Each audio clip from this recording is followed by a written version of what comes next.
Example आहे in bracket 4x upon y plus y upon 4x whole cube. याच्यामध्ये आपल्याला answer पण दिले. एक्झाम्पल आन्सर काय दिले आपल्याला 64x cube upon y cube plus p plus 3x upon 4y plus y cube upon 64x cube. या पूर्ण example मध्ये एकच काळजी करायची आपल्याला, क्वेश्चन दिलेला आहे सोबत आन्सर सुद्धा दिलेले आहे. आपल्याला क्वेश्चन असा विचारला फाइंड व्हॅल्यू ऑफ पी. या एक्झाम्पल मध्ये या पूर्ण ब्रॅकेटचं आपण एक्सपांड केल्याच्या नंतर या ब्रॅकेटच्या आन्सर आले या पी च्या ठिकाणी कुठली व्हॅल्यू असणार आहे ते आपल्याला फाइंड करायचे. एक्झाम्पल कळालं आपल्याला पी च्या ठिकाणी कोणती व्हॅल्यू आहे हे आपल्याला फाइंड करायचे. म्हणून आपल्याला त्यांनी सगळ्याच्या सगळ्या व्हॅल्यू दिलेल्या आहेत. आता आपण एक्झाम्पलला सॉल्व्ह करू. सॉल्व्ह केल्यानंतर आपल्या लक्षात येईल पी च्या नंतर आपल्या ठिकाणी कोणता आन्सर आलेला आहे. सुरुवातीला आता आपण काय करू, या ब्रॅकेटला घेऊ आपण. एक्झाम्पल लिहिताना तो ब्रॅकेट मी परत एकदा लिहितो. ब्रॅकेट काय आपला तो 4x upon y plus y upon 4x whole cube. फॉर्म्युल्यानुसार आपण काय करणार, जो काय आपला फर्स्ट टर्म याचा आपण क्यूब करणार. आपल्याकडे फर्स्ट टर्म कुठल्या, आपण साधा ब्रॅकेट करूयात. आपल्या ब्रॅकेटमध्ये असतील 4x अपॉन y, याचा आपल्याला काय करायचं आहे क्यूब. पहिली गोष्ट कळाली. पुढे आता आपण काय करतोय प्लस वाले सगळे साइन प्लस असतील. प्लस इथं आपलं फॉर्म्युल्यानुसार 3 पहिल्या ब्रॅकेटमध्ये आपण हे घेणार 4x अपॉन y. अनदर ब्रॅकेटमध्ये काय घेणार आपण सेकंड टर्म, तो काय आपल्याकडे y अपॉन 4x. आता आपण पुढे काय लिहू, आपण प्लसचं साइन देऊन परत एकदा हेच ऍज इट इज आपण इथे कॉपी करू.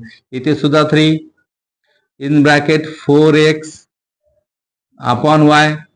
अनदर ब्रॅकेट मध्ये आपण काय घेणार y अपॉन 4x आणि आपण प्लस साइन देऊ. लास्ट वाला टर्म जो आहे याचा आपण क्यूब करूयात. लास्ट वाला टर्म काय आपला y upon 4x whole cube. आता आपण एक महत्वाची गोष्ट विसरलो, मी नेहमी सांगत असतो. इथं आपल्याला या a ची a चा स्क्वेअर इथे करायचा आपल्याला आणि या ठिकाणी आपल्याला इथे b चा स्क्वेअर करायचा. या नंबर 2 च्या स्टेप मध्ये आपल्याला काय करायचं, दोघांचे आपल्याला स्क्वेअर करायचे. ते म्हणजे याचा स्क्वेअर करायचा आणि याचा स्क्वेअर करायचा आणि दोघांचे आपल्याला क्यूब करायचे. क्यूब कोणाच करायचा आपल्याला, या फर्स्ट टर्मचा आपल्याला क्यूब करायचा आणि या लास्ट टर्मचा आपल्याला क्यूब करायचा. याचा आपण क्यूब करूयात. क्यूब करताना बघा 4 चा आणि x न्यूमरेटरचाही क्यूब करायचा आहे, डिनॉमिनेटरचाही क्यूब करायचा. या 4 चा क्यूब होतो 64 सोबत x आहेत म्हणून x चा क्यूब आला x क्यूब. डिनॉमिनेटरला y आहेत, याचा क्यूब आहे y क्यूब. परत एकदा बघा या 1 2 3 आपण तिघांचाही क्यूब केलेला आहे. 4 चा क्यूब लिहिला आपण 64, x चा क्यूब घेतला आपण x क्यूब, y चा क्यूब झाला आपला y क्यूब. याला इथे लिहितो मी प्लस. आपल्याकडे आता सोबत काय या टर्मला आपण स्क्वेअर करू. हे आणि आपण ऍज इट इज ठेवू. 3 ऍज इट इज ठेवू आपण क्यूब. याला आपण ऍज इट इज ठेवूयात कुणाला y अपॉन 4x ला. आपण स्क्वेअर कोणाचं करतोय, आपण फक्त मिडल टर्म जे आहे त्याचा आपण स्क्वेअर करूयात. मिडल टर्म काय आपल्याकडे 4 चा स्क्वेअर 16. इथं 4 चा क्यूब केला होता तो आला 64. इथे आता 4 चा स्क्वेअर करू आपण, तो आला 16. x चा स्क्वेअर तो आहे x स्क्वेअर. त्याच्यानंतर खाली y आहे, y चा स्क्वेअर म्हणजे y स्क्वेअर. या तिघांच्या पैकी आपण फक्त याला आपण चेंज केलेले. हा 3 ऍज इट इज आहे, हा पण टर्म ऍज इट इज आहे, आपण काय बदलण्यात नाही. या दोघांना आपण जशाला तसं खाली घेऊयात. 3 इथे आपल्याकडे 4x अपॉन y. या ठिकाणी आपण याचा स्क्वेअर करूयात. याचा स्क्वेअर करणं म्हणजे वरचा जो टर्म आहे, वर कोण आहे 4 y सॉरी y चा स्क्वेअर काय होईल y स्क्वेअर आणि खाली आहेत 4x. 4 चा स्क्वेअर होतो 16 सोबत x आहेत, x चा स्क्वेअर आला x स्क्वेअर. याला आपण इथे ब्रॅकेट करूयात. प्लस आपल्याकडे y वरती आहे y आहे त्याचा क्यूब आहे y क्यूब. खाली आपल्याकडे 4 त्याचा क्यूब आहे 64 x क्यूब. फर्स्ट आणि लास्ट टर्म जवळजवळ सारखा आहे, फक्त चेंज काय झाला तुम्हाला ते लक्षात येईल. फर्स्ट तिथं पण 4 चा क्यूब होता, तिथं पण 4 चा क्यूब केला आपण. स्लाइटली चेंज आहे, फार काय त्यांच्यामध्ये चेंज नाहीये. आता आपल्याला काय करायचंय, जे लास्ट स्टेप आहे फक्त आपल्याला मल्टिप्लिकेशन करायचंय.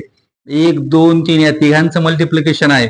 या टर्मला आणि या टर्मला आपण ऍज इट इज लिहितो. याच्यामध्ये काही चेंज आपण करणार नाहीयेत. इथे काय लिहिलं बघा आपण, as it is 64x³ upon y³.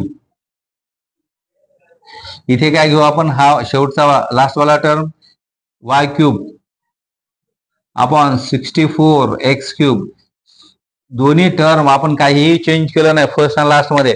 या सुद्धा स्टेप मध्ये, या दोन्ही स्टेप मध्ये लास्टच्या टर्म आपण काही चेंज करत नाही. इथं मध्ये काय करायचं बघा आपल्याला, या दोघांचा आपण बघा, याचा आणि याचा संबंध मल्टिप्लिकेशन डिव्हिजनचा आहे, याचा संबंध मल्टिप्लिकेशनचा आहे. 4 या आपण 16 ला डिवाइड करू शकतो आपण, शक्य असेल तर. तुम्हाला कळत असेल, या 4चा आणि या 16चा संबंध डिव्हिजनचा आहे, या एक्सचा आणि याचा संबंध डिव्हिजनचा आहे, या वायचा y² आणि वायचा संबंध डिव्हिजनचा आहे. इथे काय काय कॅन्सल होते बघा. सुरुवातीला इथं एक्स आहे, हा एक्स, आणि इथे एक्स 2 आहे, 2 पैकी 1 गेला. तुम्हाला असं वाटायला नको की सर हे 2 कट केला आणि एक्स कट केला. इथे एक्स 2 आहेत, 2 म्हणजे आपल्याला एक्स गुणिले एक्स पैकी आपण एक एक्स कट केला, 2 कट करतो म्हणजे आपण एक्स कट करत असतो. हा एक्स आणि हा इथला एक्स कट झाला, इथं आता x² होता, इथं फक्त एक्स उरला. सेम इथे वाय किती आहेत, 1, इथे वाय किती 2, 2 पैकी 1 वाय कॅन्सल. एक्स आणि एक्स वायची कॅन्सलेशन कळालं. बर, आता 4 न डिवाइड करायचं 16 ला. इथं आहे 4, 4 1 जा 4, 4 4 जा 16. जे काही कॅन्सल केलं ते कळालं. उरलं काय आता आपण ते लिहूयात, प्लस 3 4 जा, बघा मल्टिप्लिकेशन होणार वरच्या वरच्या. इथं 3, इथं 4, इथे एक्स उरलेला आहे. वरती आपल्याकडे काय उरलं, 12x. इथे काहीच नाही उरलं, इथे फक्त y उरला. कसाला कळालं. इथे काय होते बघा आपण, इथं आपण लिहू प्लस. इथं या दोघांचा संबंध डिव्हिजनचा आहे. 4 1 जा 4, 4 4 जा 16. 4 कशाला कळालं, इथे एक्स 1 आहे, इथे एक्स 2 आहे, 2 पैकी 1 कटला, म्हणजे वरचा न्यूमरेटर वाला एक्स या डिनोमिनेटर वाला x² सोबत कॅन्सल झाला. इथे फक्त एक्स खाली 1 उरला. वरती इथं 4x होते, दोन्ही उरले नाही. आता इथं खाली 16x² त्यापैकी 4 उरला, सोबत त्याच्या एक्स आहे. या वायचा आणि आपण या वायला डिव्हिजन करू आपण. वाय 1 होता आणि हा वाय 1, हे कटले. आता आपल्याकडं न्यूमरेटरला काय उरलं, 3 वाय, अंशस्थानी इथे 3 आणि इथे काय वाय. न्यूमरेटरला मला उरला 3y आणि डिनॉमिनेटरला काय उरला आपल्याकडे 4 आणि सोबत आहे एक्स, म्हणजे डिनॉमिनेटरला आपल्याकडे आहे 4x. आपलं हे झालं या एक्झाम्पलचं आन्सर. आता आपल्याला काय विचारलं, या पी फाइंड व्हॅल्यू ऑफ पीच्या ठिकाणी आपल्याकडे काय, पीच्या ठिकाणी आपल्याला काय आले 12x अपॉन y. म्हणजे या एक्झाम्पलचं आन्सर आहे, जिथे पी आहे, पीची व्हॅल्यू आपल्याकडे काय 12x अपॉन y. आपल्याकडे 4 ऑप्शन्स असतात, त्या 4 ऑप्शन मध्ये आपल्याकडं एक टर्म ही दिलेली असेल. 4 ऑप्शन मध्ये एक टर्म आपल्याकडं ही दिलेली असेल. आता आपण हे चेक करू, त्यांनी जे एक्झाम्पल मध्ये दिली ती आपल्याला यायला पाहिजे. सगळं सेम आलंय का. इथे बघा 64x³ आपण y³ आले आपल्याकडे. इथे आपल्याकडे पी दिलं होतं, पीच्या ठिकाणी आपल्याला हे टर्म मिळालं. इथे आपल्याकडे काय 3x अपॉन 4y. त्यांनी गणित लिहिताना त्यांनी मिस्टेक केली, त्यांचं तिथं आन्सर मध्ये त्यांना एक्स वर घ्यायचं होतं, वाय खाली, गणितात चुकलेलं आहे त्यांचं. इथे आपल्याकडे काय y³ अपॉन 4x. त्यांचं मी का म्हणलं चूक आहे, नीट बघा. इथं आपल्याला एक्स वरती आहे, बरोबर आहे, इथं आपल्याकडे एक्स वरती आहे, वरती वाय आहे. या वरती वाय किती आहेत 2, वरती एक्स किती आहे 1, म्हणजे इथं y² आहे. वाय कडले वरती काय उरणार ऑब्विसली वाय. एक्झाम्पल मध्ये त्यांचं चूक आहे, इथे काय पाहिजे वाय आणि इथे काय पाहिजे एक्स.